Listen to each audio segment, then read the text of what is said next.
Hello guys, आज के इस वीडियो में हम लोग क्लास 10th के सोशल साइंस यानी सामाजिक विज्ञान से ऑब्जेक्टिव एमसीक्यू क्वेश्चन को देखेंगे जो जैक बोर्ड 2025 यानी कि फाइनल एग्जाम में आने का बहुत ही ज़्यादा चांस है। तो वीडियो को विदाउट स्किप कंप्लीट वॉच कीजिए ताकि आपसे कोई भी क्वेश्चन मिस ना हो जाए। तो आपको पता है सबसे पहले वीडियो को लाइक करना है और अपने फ्रेंड्स के साथ शेयर करना है। ये तो आपको कॉमन सी बात आपको पता ही होगा, ताकि हमको भी मोटिवेशन मिले और भी ज़्यादा आपके सामने क्वेश्चन लेकर आएँ। और अलग अलग सब्जेक्ट जब क्वेश्चन मॉडल प्रश्न पत्र को हल करने के बाद हम लोग का फाइनल एग्जाम यानी कि फाइनल बोर्ड एग्जाम में बहुत ही ज़्यादा नंबर आने का चांस बन जाएगा। तो चलिए वीडियो को शुरू करते हैं। फर्स्ट क्वेश्चन ये रहा आपके सामने, राष्ट्रवाद में एक निश्चित भौगोलिक क्षेत्र में रहने वाली जनता इनमें से किसके द्वारा जुड़ी होती है? ऑप्शन नंबर ए समान संस्कृति, ऑप्शन नंबर बी समान इतिहास, ऑप्शन नंबर सी भाषा और लोक परंपरा, ऑप्शन नंबर डी इनमें से सभी। तो आपको 5 सेकंड का समय देते हैं, तो चलिए आप सोच करके जवाब दीजिए इनमें से कौन सा सही आंसर होगा, करेक्ट आंसर होगा। तो अब आपका टाइम समाप्त होता है और देखते हैं कितने बच्चों ने नीचे कमेंट बॉक्स में बिल्कुल कमेंट बॉक्स भर दिए हैं। तो चेक करते हैं, जितने भी स्टूडेंट्स हैं बिल्कुल डी नंबर टिक यानी कि ऑप्शन नंबर डी सेलेक्ट किए, बिल्कुल आप सही जवाब दिए हैं कि राष्ट्रवाद के एक निश्चित भौगोलिक क्षेत्र में रहने वाले जनता किसके द्वारा जुड़ी होती है? समान संस्कृति के द्वारा जुड़े होते हैं, समान इतिहास के द्वारा जुड़े होते हैं, भाषा और लोक परंपरा के द्वारा जुड़े होते हैं। तो इसका सही आंसर होगा ऑप्शन नंबर डी। आगे बढ़ते हैं, क्वेश्चन नंबर 2 देखते हैं। जर्मनी के एकीकरण में प्रमुख भूमिका निभाने वाले बिस्मार्क कहाँ के चांसलर थे? बहुत ही आसान क्वेश्चन पूछा है। बिस्मार्क, वही बिस्मार्क जो रक्त और लोह की नीति अपनाए थे। तो थोड़ा ऑप्शन पढ़ देते हैं, ऑस्ट्रिया के थे, बर्लिन के थे, पर्सा के थे, म्यूनिक के थे। तो बहुत ही आसान सवाल है। हम पिछले क्लासों में ना जाने कितने मरतबा ये सवाल पूछ चुके हैं कि बिस्मार्क जो रक्त और लोह की नीति अपनाए थे, जर्मनी के जो एकीकरण में प्रमुख भूमिका निभाए थे, वो कहाँ के थे? पर्सा के थे। Option number C is the right answer. Option number C is the right answer.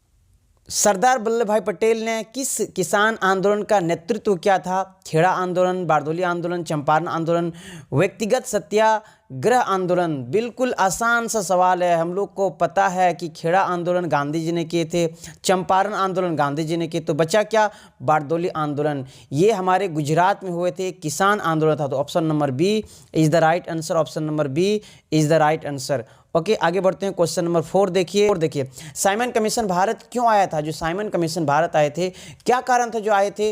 नई शिक्षा नीति लागू करने के लिए, उसके बाद लगान से संबंधित कानून बनाने के लिए, व्यापार से संबंधित, या फिर भारत में संवैधानिक व्यवस्था की कार्यशैली का अध्ययन के लिए? ऑप्शन नंबर ए इसमें बिल्कुल सही हो जाएगा। ये आए थे जो साइमन कमीशन भारत में संवैधानिक व्यवस्था की कार्यशैली का अध्ययन करने के लिए। क्वेश्चन नंबर 5 देखिए, प्राचीन काल में किस स्थल मार्ग से एशिया और यूरोप का व्यापार होता था? प्राचीन काल में जब एशिया और यूरोप का व्यापार जो बिजनेस होते थे ना, उसको मार्ग का नाम था रेशम मार्ग, सूती मार्ग, उत्तरापथ, दक्षिण पथ। तो आपको बताना है, ऑप्शन 4 दिया हुआ है। बहुत ही आसान क्वेश्चन है। एशिया और यूरोप को जोड़ने वाले मार्ग का नाम क्या है? उस मार्ग का नाम है सिल्क मार्ग यानी कि रेशम मार्ग। Option number B is the right answer. Option number B is the right answer. Question number 6 में सवाल पूछा है कि गाड़ियों के उत्पादन के लिए असेंबली लाइन का प्रयोग अमेरिका में सबसे पहले किसने किया था? तो सारे स्टूडेंट सवाल पढ़ते हैं, वो तुरंत जवाब दे दिए हैं और जवाब सोच भी लिए कि क्या देना है। तो इसका राइट आंसर हो जाएगा option number D right answer हो जाएगा, हेनरी फोर्ड। उस कंपनी का नाम था हेनरी फोर्ड कंपनी, और ये अमेरिका के थे। असेंबली लाइन का उपयोग यानी कि प्रयोग किए थे, ओके, सबसे पहले। तो चलिए आगे बढ़ते हैं, क्वेश्चन नंबर 7 देखिए। डॉन ऑफ द सेंचुरी नामक चित्र में किसका महिमा मंडल, किसकी प्रशंसा है? राजतंत्र का, प्रजातंत्र का, औद्योगिकरण का, संगीत का? तो इसका सही आंसर होगा ऑप्शन नंबर सी, औद्योगिकरण का। Option number C is the right answer. Option number C is the right. Number 8 में जाने से पहले आप थोड़ा ध्यान से देख लीजिए। अगर आप गलती करेंगे ऑब्जेक्टिव में तो आपको पता ही है कितना नंबर मिल सकता है, ना के बराबर नंबर मिलने का चांस है। तो आराम से क्वेश्चन को देखिए और आगे बढ़िए। ओके, आगे बढ़ते हैं क्वेश्चन नंबर 8 की तरफ। क्वेश्चन नंबर 8, स्पिनिंग मशीन ने किस प्रक्रिया में वृद्धि लाई? कटाई, बुनाई, छपाई, रंगाई? तो ऑप्शन नंबर आपका ABCD दिया हुआ है, आपको सही सुनना है और नीचे कमेंट बॉक्स पे बिल्कुल कमेंट्स कर देना है। ओके, तो हम लोग पढ़े हैं कि इंग्लैंड में औद्योगिक क्रांति की शुरुआत हुआ था, किस सदी में हुआ था? नीचे कमेंट बॉक्स में बताइए। 18वीं शताब्दी में हुए थे। जब स्पिनिंग मशीन का इजाद हुआ तो कटाई की प्रक्रिया में वृद्धि हो गया और मजदूरों का जो डिमांड था वहाँ पर कम हो गया, जिस कारण से मजदूर लोग वहाँ पर क्या किए थे? भरपूर मात्रा में इसका विरोध किए थे मशीन का। तो इसका सही आंसर होगा ऑप्शन नंबर ए, कटाई की प्रक्रिया में ये वृद्धि लाए थे। चलिए आगे बढ़ते हैं, क्वेश्चन नंबर 9 की तरफ आ जाइए और देखिए, भारत में पहला प्रिंटिंग प्रेस किन के द्वारा लाया गया था? बहुत ही आसान सवाल है। फ्रांसीसियों के द्वारा, पुर्तगालियों के द्वारा, डचों द्वारा, अंग्रेजों द्वारा। तो इसका सही आंसर आपको नीचे कमेंट बॉक्स में बिल्कुल जवाब दे देना चाहिए। अभी तक इसका जवाब चेक करते हैं कितने बच्चे ने बिल्कुल सही दिया है। पुर्तगालियों द्वारा लाए गए थे। Option number B is the right answer. Okay, आगे बढ़ते हैं, क्वेश्चन नंबर 10 देखिए, गेली क्या है? धातु फ्रेम, चर्मपत्र, ताम्रपत्र, पांडुलिपि। तो इसका सही आंसर आपको नीचे कमेंट बॉक्स में, मालूम है कितना हम बताएंगे, आपको बताने से पहले ही नीचे कमेंट बॉक्स में जवाब दे देना चाहिए। तो हम लोग चेक करते हैं कितने बच्चों ने बिल्कुल सही जवाब दिए हैं। ऑप्शन नंबर ए, धातु फ्रेम। गेली क्या था? धातु फ्रेम था। आगे बढ़ते हैं, क्वेश्चन नंबर 11 की ओर हम लोग आते हैं। यदि सरकार के विभिन्न, क्वेश्चन नंबर 11 देखिए, यदि सरकार के विभिन्न अंगों विधायिका, कार्यपालिका और न्यायपालिका के बीच सत्ता का बंटवारा रहता है तो उसे सत्ता का कौन सा वितरण कहा जाता है? सबसे पहले आप समझिए, विधायिका कानून बनाते हैं, कार्यपालिका कानून लागू करते हैं और न्यायपालिका और न्याय दिलाते हैं, कानून के अनुसार और न्याय दिलाते हैं। तो इसका सही आंसर होगा बिल्कुल क्षैतिज वितरण। क्षैतिज वितरण, option number A is the right answer. Option number A is the right answer. Option number ए बिल्कुल सही जवाब दिए हैं। जितने भी स्टूडेंट्स ने ऑप्शन नंबर ए चुने हैं वो बिल्कुल सही जवाब दिए हैं, बिल्कुल वो सही जवाब दिए हैं। आगे बढ़ते हैं, क्वेश्चन नंबर 12 देखिए, भारतीय संघ में इस समय कितने राज्य और कितने संघीय क्षेत्र है? आपको बताना है। 25 राज्य, 6 संघीय क्षेत्र, 28 राज्य, 8 संघीय क्षेत्र, 26 राज्य, 7 संघीय क्षेत्र, 28 राज्य और 6 संघीय क्षेत्र। ऑप्शन नंबर कौन सा सही आपको जवाब देना है? हम लोग को पता है कि 28 राज्य है, लेकिन आगे हम लोग कंफ्यूज हो पा रहे हैं, यानी कि हम देख पा रहे हैं कि कुछ बच्चे जवाब देने ही वाले थे लेकिन रुक गए। वो सोच रहे हैं कि 28 तो राज्य है, लेकिन ऑप्शन नंबर बी और डी दोनों में 28 है, जवाब कौन सा देंगे? तो इसका सही आंसर होगा 28 राज्य थे, 28 राज्य है और 8 संघीय क्षेत्र है। Option number B is the right answer. Option number B बिल्कुल सही है। आप ऑप्शन नंबर बी सेलेक्ट कीजिए। ओके, आगे बढ़ते हैं। तो चलिए हम लोग क्वेश्चन नंबर 13 देखते हैं। मेक्सिको ओलंपिक की कहानी किस आंदोलन से संबंधित है? ऑप्शन आपके सामने 4 दिया हुआ, इन चारों में से आपको आंसर बताना है। अगर आप मेक्सिको ओलंपिक की कहानी अगर पढ़े हैं तो आप बहुत ही आसानी से आंसर दे सकते हैं। तो चलिए हम थोड़ा मेक्सिको ओलंपिक की थोड़ा कहानी बताते हैं, थोड़ा समरी बताते हैं ताकि आप आसानी से आंसर। मेक्सिको ओलंपिक की कहानी छात्रों के आंदोलन से जुड़ी हुई है। साल 1968 में, यानी कि 1968 में मेक्सिको सिटी में हुए ओलंपिक खेलों के दौरान लातिन अमेरिका के छात्रों ने मेक्सिको सरकार के खिलाफ विरोध प्रदर्शन किया था। इस आंदोलन के जरिए छात्रों ने अपनी मांग को रखा था और सरकार को संस्कृति और ऐतिहासिक संपदा के बारे में जानकारी दी थी। इस आंदोलन ने छात्रों की मांगों को मान्यता दिलाई और विश्व इतिहास में एक ऐतिहासिक उपलब्धि दर्ज कराई।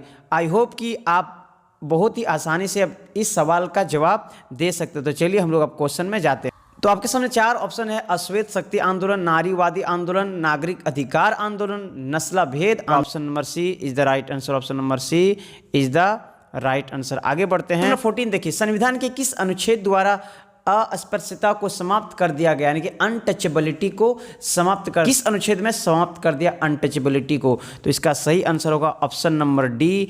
ऑप्शन नंबर डी, अनुच्छेद 17 में अनटचेबिलिटी को समाप्त कर दिया गया, अस्पृश्यता को समाप्त कर दिया गया। आगे बढ़ते हैं। क्वेश्चन नंबर 15 देखिए, बामसे निम्न में से किसका संगठन था? याद रखिए, जो बामसे एक ग्रुप था सरकारी कर्मचारियों का। तो इसका ऑप्शन हम लोग थोड़ा पढ़ लेते हैं। किसानों का, सरकारी कर्मचारियों का, उद्योगपतियों का, मजदूरों का। तो ऑप्शन हम लोग को दिया हुआ है सरकारी कर्मचारियों का। तो इसका सही आंसर होगा ऑप्शन नंबर बी, सरकारी कर्मचारियों का एक ग्रुप था, एक संगठन था। ओके, आगे बढ़ते हैं। क्वेश्चन नंबर 16 देखिए, भारत में राजनीतिक दलों को मान्यता कौन देता है? भारत में राजनीतिक दलों को मान्यता कौन देता है? राष्ट्रपति, संसद, उच्चतम न्यायालय, चुनाव आयोग। लोकतंत्र के परिणाम चैप्टर में आपका ये सवाल बिल्कुल देखने को मिल जाएगा। तो आई होप कि आपको ये सवाल का जवाब आता है। अगर नहीं आता है तो आप अच्छे से थोड़ा रिवाइज कीजिए चीज़ों को। अगर नहीं पढ़े हैं तो डोंट वरी, आप क्लास आइए और अच्छे से पढ़िए और फिर जवाब दीजिए। आगे बढ़ते हैं हम लोग। चलिए सबसे पहले हम लोग 16 नंबर का जवाब देख लेते हैं। भारत में राजनीतिक दलों का मान्यता देता है चुनाव आयोग। ऑप्शन नंबर डी बिल्कुल सही हो जाएगा। Option number D is the right answer. आगे बढ़ते हैं। क्वेश्चन नंबर 17 देखिए, लोकतांत्रिक सरकार होती है उत्तरदायी सरकार, जिम्मेदार सरकार और वैध सरकार। वैध का मतलब होता है जो कानून के मुताबिक चलेगा, झूठी मूठी वादे ना करेगा। तो और ऑप्शन नंबर डी में उपरोक्त में सभी। तो इसका सही आंसर होगा उपरोक्त में सभी। जो लोकतांत्रिक सरकार होता है दुनिया का सबसे अच्छी सरकार माने जाते हैं। तो उत्तरदायी सरकार भी होगा, जिम्मेदार सरकार भी होगा, वैध सरकार भी होगा। Option number D is the right answer. Option number D is the right answer. आगे बढ़ते हैं। नंबर 18, लोगों को राजनीतिक सुधार लागू करने में और सशक्त बनाने वाले कौन सा अधिनियम श्रेष्ठ यानी कि सबसे अच्छा है? सूचना का अधिकार, स्वतंत्रता का अधिकार, शिक्षा का अधिकार या फिर समानता का अधिकार। 4 ऑप्शन है, आपको नीचे कमेंट बॉक्स में जवाब देना है कि लोगों को राजनीतिक सुधार लागू करने में कौन सशक्त बनाने वाले अधिनियम श्रेष्ठ है। तो इसका सही आंसर होगा सूचना का अधिकार। ऑप्शन नंबर ए बिल्कुल सही हो जाएगा। सूचना का अधिकार जो 2005 में पारित हुए थे। आगे बढ़ते हैं। क्वेश्चन नंबर 19 देखिए, निम्न में से किस राजनीतिक संस्था में महिलाओं के लिए सीटें आरक्षित है? लोकसभा, विधानसभा, पंचायती राज या फिर उपरोक्त में सभी जगह। तो आपको आंसर नीचे कमेंट बॉक्स में बिल्कुल बताना है। महिलाओं के लिए सीट आरक्षित है, किस ऑप्शन को आप चुनना चाहेंगे? Option number A, option number B, option number C या फिर option number D. Option number D is the right answer. Option number D is the right answer होगा। ऑप्शन नंबर डी बिल्कुल सही हो जाएगा। लोकसभा, विधानसभा, पंचायती राज तीनों जगह पर महिलाओं के लिए सीट आरक्षित है। आगे बढ़ते हैं। क्वेश्चन नंबर 20 देखिए। आगे बढ़ते क्वेश्चन नंबर 20 देखिए, नर्मदा बचाओ आंदोलन का नेतृत्व किसने किया था? तो इसका सही आंसर आपको नीचे कमेंट बॉक्स में बता देना, क्योंकि आसान सा सवाल, इसका ऑप्शन कितना हम पढ़ेंगे। बिल्कुल जल्दी से आप जवाब दे दीजिए, क्योंकि ज़्यादा हम ऑप्शन पढ़ेंगे तो वीडियो बहुत लंबी हो जाएगी। तो थोड़ा हम फास्ट वीडियो को बनाने का प्रयास करते हैं ताकि आपका टाइम बच जाए। तो इसका सही आंसर होगा मेघा पाटकर जी। नर्मदा बचाओ आंदोलन का नेतृत्व किसने किया था? मेघा पाटकर जी ने। आपको एक सवाल दे रहे हैं, उसका आंसर नीचे कमेंट बॉक्स में बिल्कुल देना। नर्मदा नदी में कौन से बांध बांधे थे? नीचे कमेंट बॉक्स से बताना। ऐसे बता दूं कि नर्मदा बचाओ आंदोलन के नर्मदा नदी में सरदार सरोवर बांध बांधे थे। आगे बढ़ते हैं। क्वेश्चन नंबर 21 की तरफ आ जाइए। समाप्ता के आधार पर संसाधन कितने प्रकार के होते हैं? 2 प्रकार के होते हैं, नवीकरणीय संसाधन और अनवीकरणीय संसाधन। ऑप्शन नंबर ए बिल्कुल सही हो जाएगा, 2 प्रकार के होते हैं। आगे देखिए क्वेश्चन नंबर 22, किस राज्य में काली मृदा मुख्य रूप से नहीं पाई जाती है? क्वेश्चन को ध्यान से पढ़िएगा। यहाँ पर पूछा कि काली मृदा नहीं पाई जाती, किस राज्य में नहीं पाई जाती है? गुजरात मालूम है सबसे ज़्यादा पाए जाते हैं, महाराष्ट्र में पाए जाते हैं, मध्य प्रदेश में पाए जाते हैं। याद रखना राजस्थान में नहीं पाए जाते हैं। क्वेश्चन को ध्यान से पढ़िएगा, क्वेश्चन को ध्यान से पढ़िएगा, नहीं तो मिस्टेक आपसे भी हो सकता है। तो ऑप्शन नंबर डी बिल्कुल सही हो जाएगा। राजस्थान में काली मृदा नहीं पाई जाती। Option number D is the right answer. Option number D is the right answer. आगे बढ़ते हैं। क्वेश्चन नंबर 23 देखिए, भारत में जैव विविधता को कम करने वाले कौन कारक है? भारत में जैव विविधता को कम करने वाले कारक कौन है? वन्य जीव के आवास का निवास, वन्य जीव को मारना या शिकार करना, पर्यावरण प्रदूषण एवं दावानल, उपरोक्त में सभी। तो जैव विविधता का अर्थ क्या होते हैं? जीवों में विविधता यानी कि जीवों में भिन्नता जो होते हैं सबसे अधिक मालूम है कहाँ पाए जाते हैं? वनों में पाए जाते हैं। तो इसका सही आंसर होगा ऑप्शन नंबर डी बिल्कुल सही हो जाएगा। Option number D. वन्य जीव के आवास का अगर विनाश कर देंगे यानी कि जंगलों में जो हम लोग आग लगा देंगे, फिर पेड़ों को काट देंगे, वन्य जीवों को ही शिकार कर लेंगे, पर्यावरण को प्रदूषित कर देंगे, तो इसका सही आंसर होगा उपरोक्त में सभी। अगर ये सब हम लोग अपना लेंगे और जब अपनाने के बाद हम लोग को क्या देखने को मिलेगा कि जानवर की जो जैव विविधता है बहुत ही ज़्यादा कम हो जाएगा। ओके, आगे बढ़ते हैं। क्वेश्चन नंबर 24 देखिए। बहुउद्देशीय परियोजनाओं का कौन सा लाभ है? बाढ़ पर नियंत्रण, सिंचाई की सुविधा, जल विद्युत उत्पादन, उपरोक्त में सभी। तो बहुत ही आसान सा सवाल है, इसका ऑप्शन नंबर डी बिल्कुल सही हो जाएगा। Option number D is the right answer. जानते हैं तो बाढ़ पर नियंत्रण, सिंचाई की सुविधा भी हो जाते हैं, जल विद्युत उत्पादन, उपरोक्त में सभी। Option number D is the right answer. Question number 25 देखिए, क्वेश्चन नंबर 25। चाय, कॉफ़ी, रबड़, गन्ना, केला आदि किस तरह की फसलें हैं? ये चारों जो है हमारे रोपण फसलें में आएंगे। रोपण फसलें उगाने यानी कि रोपण फसल के लिए बहुत लंबी चौड़ी जगह चाहिए, तो ऑप्शन नंबर सी बिल्कुल सही हो जाएगा। ओके, आगे बढ़िए। क्वेश्चन नंबर 26 देखिए, भारत में धान की खेती मुख्य रूप से किस फसल ऋतु में की जाती है? धान, मकई, बाजरा, हम बताए थे धान, मकई, बाजरा को किस ऋतु में बोलते हैं? बारिश के दिनों में, वर्षा के दिनों में। तो ऑप्शन नंबर ए बिल्कुल सही हो जाएगा। आगे बढ़िए। क्वेश्चन नंबर 27 देखिए, निम्नलिखित में कोयले की खान में से झारखंड राज्य है। बहुत ही आसान सवाल कि झारखंड, ये तो आप ही लोग का सवाल है, यानी कि हमारे प्यारे से झारखंड राज्य का सवाल है और इसी से रिलेटेड सवाल है। तो आपको बताना है कि झारखंड कौन सा जगह इसमें मैच करेगा।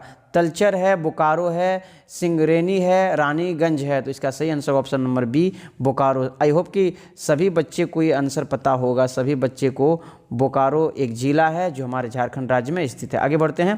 क्वेश्चन नंबर 28 देखिए, निम्नलिखित में से कौन सा एक आधारभूत उद्योग है? कौन सा एक आधारभूत उद्योग? इस्पात उद्योग। Option number B is the right answer. आगे बढ़ते हैं। क्वेश्चन नंबर 29 देखिए, क्वेश्चन नंबर 29, कारखानों द्वारा निष्कासित 1 लीटर अपशिष्ट से लगभग कितना गुना जल दूषित होता है? जो कारखाने में कचरे निकलते हैं, अपशिष्ट, प्रदूषित जो गंदगी चीज़ें निकलते हैं, उसको अगर पानी में अगर डालेंगे तो कितना गुना वो पानी को प्रदूषित यानी कि दूषित कर देगा? तो ऑप्शन नंबर सी बिल्कुल सही हो जाएगा, 8 गुना। ऑप्शन नंबर सी बिल्कुल सही हो जाएगा, 8 गुना पानी को ये दूषित कर देते हैं। ओके, आगे बढ़ते हैं। क्वेश्चन नंबर 30 देखिए, निम्नलिखित में से सड़क परिवहन के बारे में कौन सा कथन असत्य है? हम परिवहन पढ़ाए थे, 4 परिवहन के बारे में, सड़क परिवहन, रेल परिवहन एंड जल परिवहन, वायु परिवहन। तो सड़क परिवहन में से चुनना कौन सा कथन बिल्कुल गलत दिया हुआ है? तो ऑप्शन पढ़िए। ऑप्शन नंबर ए में सड़क घर सेवा उपलब्ध कराती है, बिल्कुल सही है। ऑप्शन नंबर बी पढ़िए, उबड़ खाबड़ भूमि पर भी बनाई जा सकती है, बिल्कुल सही है, सड़क कहीं भी बना सकते हैं। ऑप्शन नंबर सी, सड़क परिवहन अन्य परिवहन के साधन के लिए कड़ी कार्य करता, बिल्कुल सही कार्य, बिल्कुल सही यानी कि ऑप्शन दिया है। ऑप्शन नंबर डी पढ़िए, रेल की अपेक्षा लागत बहुत अधिक लगता है, ये बिल्कुल गलत बोला है, बिल्कुल गलत। तो हम लोग को गलत ही चुनना है, असत्य चुनना। तो option number D is the right answer. Option number D is the right answer. Option number D is the right answer हो जाएगा। रेल की अपेक्षा लागत बहुत अधिक लगता है, ये बिल्कुल गलत ऑप्शन दिया है। ओके, हम लोग का ऑप्शन नंबर डी बिल्कुल सही हो जाएगा। असत्य चुनना था, चुन लें। आगे बढ़ते हैं। क्वेश्चन नंबर 31 देखिए, मानव विकास रिपोर्ट देशों की तुलना किस आधार पर करती है? जो मानव विकास का रिपोर्ट है ना, देशों की तुलना किस आधार पर करती है? स्वास्थ्य, शिक्षा, प्रति व्यक्ति आय, उपरोक्त में सभी। तो इसका आंसर आपको नीचे कमेंट बॉक्स में बताना। विकास रिपोर्ट देश की तुलना किस आधार पर करती है? स्वास्थ्य के आधार पर, शिक्षा के आधार पर, प्रति व्यक्ति आय के आधार पर, यानी उपरोक्त में सभी। Option number D is the right answer. Option number D बिल्कुल सही हो जाएगा। आगे बढ़िए। क्वेश्चन नंबर 32 देखिए, इनमें से कौन भावी पीढ़ी के कल्याण को परिभाषित करता है? ऑप्शन नंबर ए आर्थिक विकास, ऑप्शन नंबर बी संवर्धित विकास, ऑप्शन नंबर सी धारणीय विकास, ऑप्शन नंबर डी जीवन की गुणवत्ता। तो ऑप्शन नंबर सी बिल्कुल सही हो जाएगा, धारणीय विकास। धारणीय विकास का अर्थ थोड़ा समझ लीजिए। तो क्वेश्चन नंबर 32 का बिल्कुल सही आंसर हो जाएगा धारणीय विकास, बिल्कुल सही हो जाएगा धारणीय विकास। इसका अर्थ होता है हम लोग वर्तमान में भी संसाधनों का ऐसा इस्तेमाल करें और आने वाली पीढ़ी के बारे में भी कुछ बचा कर रखें, उसके बारे में कुछ हम लोग खोज कर रखें ताकि उसको भी कठिनाई का सामना ना करना पड़े। चलिए आगे बढ़ते हैं। क्वेश्चन नंबर 33 देखिए, क्वेश्चन नंबर 33, सलमा एक सरकारी अस्पताल में नर्स का काम करती है, सलमा किस क्षेत्र की गतिविधियों में संलग्न है? तो आपको पहले ध्यान से समझना है क्वेश्चन को कि सलमा एक लड़की है जो सरकारी अस्पताल में, जहां पर सरकारी आ गया तो आपको दिमाग लगाना है, प्राथमिक नहीं होगा, द्वितीयक नहीं होगा, संगठित असंगठित, इन्हीं दोनों में से एक होगा ऑप्शन। तो आपको चुनना है इन दोनों में से कौन सा होगा। हम पढ़ाए थे जिसमें नियम कानून हर चीज़ जो क्या बोलते हैं सरकार के अनुसार होता है, जो फिक्स होते हैं, तो वो हमारे संगठित क्षेत्र में आते हैं। तो इसका ऑप्शन नंबर डी बिल्कुल सही हो जाएगा। Option number D is the right answer. यानी कि सलमा सरकारी अस्पताल में काम करी तो क्या है, संगठित क्षेत्र होगा। ओके, आगे बढ़ते हैं। क्वेश्चन नंबर 34 देखिए, सेवा क्षेत्र में इनमें से किस तरह की गतिविधियां शामिल है। सेवा क्षेत्र को तृतीयक क्षेत्र कहते हैं, सेवा क्षेत्र को तृतीयक क्षेत्र कहते हैं। तो आपके सामने ऑप्शन दिया हुआ है, आपको बिल्कुल जल्दी जल्दी अब आंसर देना है, क्योंकि वीडियो बहुत ही लंबी होने जा रही है। हम चाहते हैं कि वीडियो छोटा ही रहे, आपका टाइम बचे। तो हम आंसर बताते हैं। ऑप्शन नंबर सी जितने भी बच्चों ने चुना है बिल्कुल सही है। परिवहन, संचार और बैंकिंग ये सेवा क्षेत्र है और इसी का दूसरा नाम है तृतीयक क्षेत्र। आगे बढ़ते हैं। क्वेश्चन नंबर 35 देखिए, निम्न में से कौन वस्तु विनिमय का उदाहरण है। वस्तु विनिमय का अर्थ होता है कि वस्तु का लेन देन। वस्तु का लेन देन मतलब आप कोई वस्तु दे रहे हैं, उसके बदले वो भी कोई वस्तुएं दे रहा है, पैसा नहीं दे रहा है। तो हम लोग ऑप्शन देखते हैं और फिर जवाब देते हैं। एक गाय के बदले 5 बकरी का सौदा, एक गाय को 10,000 बेचना। तो हम लोग ऑप्शन देख सकते हैं, आपके सामने है। आगे हम लोग जवाब देते हैं सबसे पहले। तो इसका सही आंसर होगा एक गाय के बदले 5 बकरी, यानी कि वस्तु के बदले वस्तु दिया जा रहा है। तो ऑप्शन नंबर ए बिल्कुल सही हो जाए। बैंक के क्या कार्य है, व्यापारिक बैंक का क्या कार्य होता है। साख निर्माण करना, ऋण देना, जमा स्वीकार करना, इनमें से सभी। तो सभी कार्य होता है, तो इनमें से सभी हो जाएगा। Option number D is the right answer. आगे बढ़ते हैं। क्वेश्चन नंबर 37, बहुराष्ट्रीय कंपनियां ऐसी कंपनी जो अनेक देशों में यानी कि एक से ज़्यादा देशों में वो नियंत्रण, उत्पादन पर नियंत्रण रखता है। तो वहाँ ऑप्शन दिया है केवल एक देश पर, एक से अधिक देश पर, किसी भी देश पर नहीं। तो ऑप्शन आपके सामने है, आपको थोड़ा दिमाग लगाना है, कॉमन सेंस लगाना और जवाब देना है। जो राष्ट्रीय कंपनियां होता है एक देश के अंदर होता है, जो बहुराष्ट्रीय कंपनियां होता है एक से अधिक देश के। तो इसका सही आंसर होगा ऑप्शन नंबर सी बिल्कुल सही हो जाएगा। ज़्यादा सोचने का नहीं, ऑप्शन नंबर सी टिक कर देने का और नीचे कमेंट बॉक्स में बता देने का। आगे बढ़ते हैं। क्वेश्चन नंबर 38 देखिए, फोर्ड मोटर किस देश की कंपनी है। इतना आसान सवाल पूछा है। फोर्ड मोटर किस देश की कंपनी है। भारत का, जापान का, अमेरिका का, चीन का। इसका जवाब नीचे कमेंट बॉक्स पे बहुत सारे बच्चे दे दिए अभी तक। ऑप्शन नंबर सी बिल्कुल सही दिए, बिल्कुल सही, बिल्कुल सही, बिल्कुल सही जवाब है। ओके, आगे बढ़ते हैं। क्वेश्चन नंबर हम लोग नेक्स्ट देखते हैं। Question number 39। तो फोर्ड मोटर किस देश की कंपनी है। अमेरिका की है, अमेरिका की। Option number C is the right answer. आगे देखिए। क्वेश्चन नंबर 39, हॉलमार्क किस प्रकार की वस्तुओं की गुणवत्ता का प्रमाण चिन्ह है। तो इसका सही आंसर है आभूषण। Option number C is the right. देखिए, राष्ट्रीय उपभोक्ता दिवस किस तिथि को मनाया जाता है। राष्ट्रीय उपभोक्ता दिवस किस तिथि को मनाया जाता है। तो इसका सही आंसर आपको नीचे कमेंट बॉक्स में बताना है। 15 अगस्त, 24 दिसंबर, 26 जनवरी, 5 जून।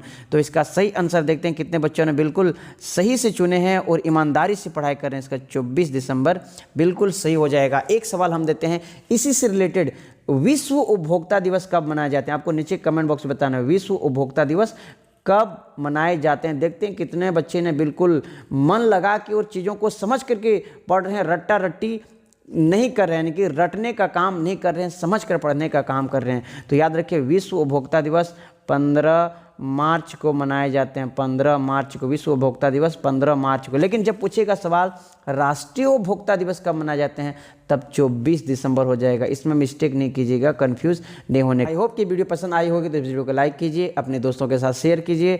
मिलते हैं किसी नई वीडियो में नए सब्जेक्ट के साथ। तब तक के लिए पढ़िए और आगे बढ़ते रहिए। अभी बोर्ड एग्ज़ाम बहुत ही नज़दीक है, तो टू बी ऑनेस्ट होकर के पढ़िए और टू बी सीरियस हो जाइए, ताकि आपको भी एग्ज़ाम के बाद पछतावा ना रहे। एक कहावत है ना कि कुछ पल की मेहनत हमेशा के पछतावे से बेहतर होता है। तो आई होप कि आप पढ़ेंगे।